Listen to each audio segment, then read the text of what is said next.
بسم اللہ الرحمن الرحیم۔ ناظرین، آج کا تیسرا ولاگ اور یہ بقیہ حصہ ہے پچھلی آیت کا۔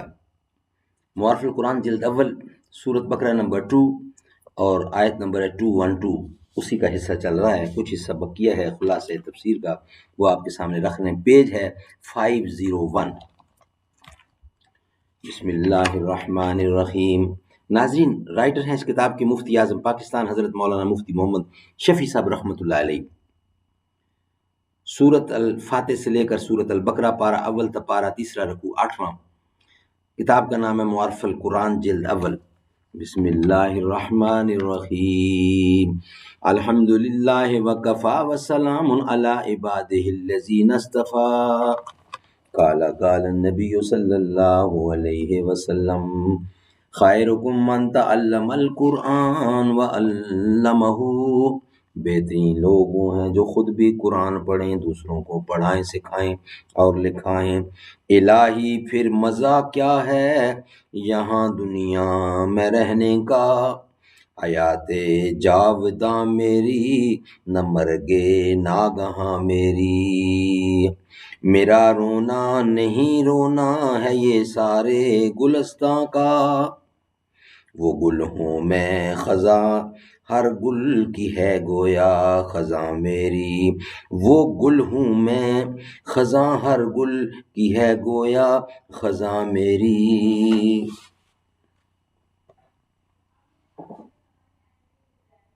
دوسری آیت میں مخالفت حق کی اصل علت اکثر یہ بیان فرماتے ہیں کہ وہ دنیا کی محبت ہے، جس کے آثار میں سے اہل دین کو حقیر سمجھنا بھی ہے، کیونکہ جب دنیا کا غلبہ ہوتا ہے دین کی طلب نہیں رہتی، بلکہ دین کو اپنی دنوی اغراض کے خلاف دیکھ کر ترک کر بیٹھتا ہے اور دوسرے طالبان دین پر ہنستا ہے اور دوسرے طالبان دین پر ہنستا ہے۔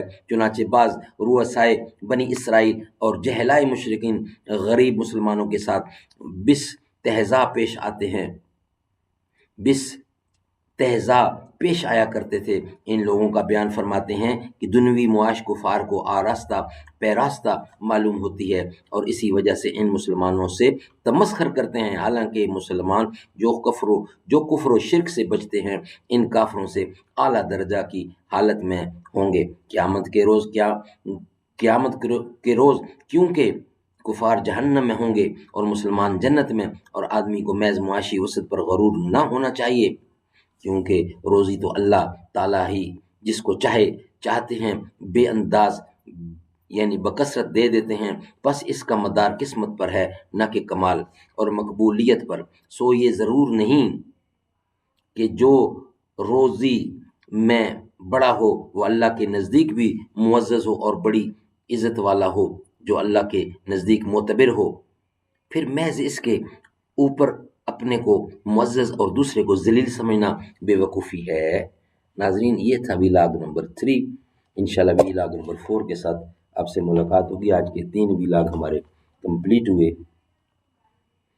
میں لب کشا نہیں ہوں، میں لب کشا نہیں ہوں اور محو التجا ہوں، میں محفل حرم کے آداب جانتا ہوں، کوئی تو آنکھ والا گزرے گا اس طرف سے، طیبہ کے راستے میں منتظر کھڑا ہوں، میں لب کشا نہیں ہوں۔ ایسا کوئی مسافر شاہد کہیں نہ ہوگا، دیکھے بغیر اپنی منزل سے آشنا ہوں، میں لب کشا نہیں ہوں۔